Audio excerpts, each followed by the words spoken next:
We had a blast at Ammon Days over the weekend. Right. I feel like Ammon Days doesn't always get enough credit. I think that people sort of expect it to be kind of low key, sort of like a really simple farmer's market or something. But they've got all kinds of cool little attractions and stuff. They own the hot air balloon thing. Yeah, and that's Somehow cool. We got invited. Oh, I know. It was pretty cool. I don't know how we got put on the list. I kind of think you know what? I think suddenly manifesting is actually working for me. All right. Which is why this time next month, I'm going to have $1 million. Oh, great. Yeah. Oh, can I borrow $10? Yeah, because I think last year I said something about how I think it'd be really cool to fly in a hot air balloon and I'd like to try it someday. And here we are. And here we are. Or there we were. Yeah. So, they do it early in the morning.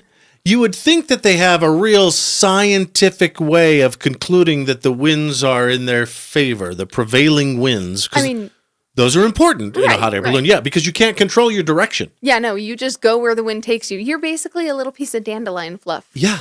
Floating away on the breeze. You're the feather at the beginning of Forrest Gump. Yep. You're just floating along, all gentle like on a breeze. Mm-hmm. And like you can control your altitude. Mm-hmm. But in fact, the waiver that we signed, Karley, said, hey, keep in mind you may get hurt and you may get arrested because we have no control over where we land. Yeah. Yeah. And you could die. Yeah. That was another thing. Arrested for trespassing or death. Yep. So we accepted both of those. Yeah.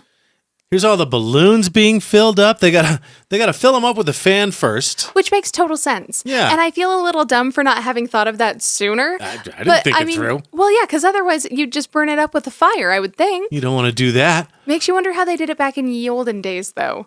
Probably a lot of people helping. Probably, like they had to just sit there and hold it. Pilot Mike, great guy, barely cleared the trees. Uh-huh. I think he did it on purpose. Right, Just to give us a little thrill at the beginning. Right. Especially because the rest of the ride was so calm and gentle. So pro, yeah. Especially as someone who is a little bit scared of heights to the point where my tailbone will usually tingle if I'm like standing on a cliff edge or something like that. Yeah. I felt super secure and safe. At no Super point was I calm. worried about falling out or anything. We had about a 45-minute flight, went about 5 miles. Mm-hmm. Top altitude, probably 500-600 feet. Yeah, that sounds about right. Here's some nice neighborhood shots. Yeah, there were some really, it was nice seeing Ammon from the sky. Yeah. Because it did make me realize that it is a pretty well planned out town overall. See Thunder Ridge in there. Saw the 2 water towers looking west. There's, the Evans Grain Tower. Yes. Your parents' neighborhood in Iona. Yeah. So here's the funny thing.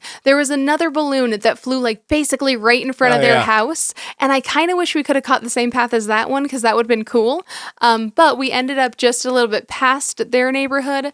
And funny thing, our pilot's wife was also piloting a balloon. Mm-hmm. Her name was Nicole, and she ended up landing pretty darn close to us. Yeah, so Mike and Nicole have been doing this for a while together. It's like a bonding thing that they do, right? Yeah. And really super nice guys. In fact, Mike and the balloon we rode in to the moon, that was I guess they retired the balloon after that. Yeah, that was the penultimate flight. So they did one more, the Sunday one, for Ammon Days. And then after that, it was the last year that they were flying it. Look at you busting out penultimate. Second to the last. Yeah. It's a $5 word right there.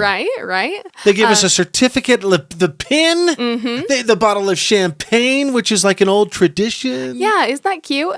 Yeah. But yeah, they're getting a new balloon. It's going to be called the Silver Star. It looks like Captain America. So you can see it next year. We'll see them next year. Yeah. And thank you so much to the city of Ammon, Randall Miller.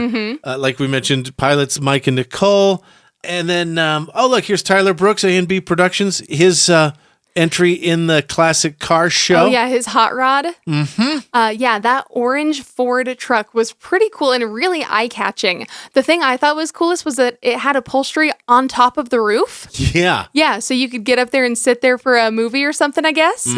That's a good making out spot. Right? It's actually a treacherous making out spot. Well, and also then everyone will know that you're making out. Hey, here's Enchanted Elegance. Wanted to give her a shout out. Yeah, I thought that was a cute little booth. There were a couple of really cool ones. And of course, our buddy Cooking with Kent and his dad, Clay Kamek Photography.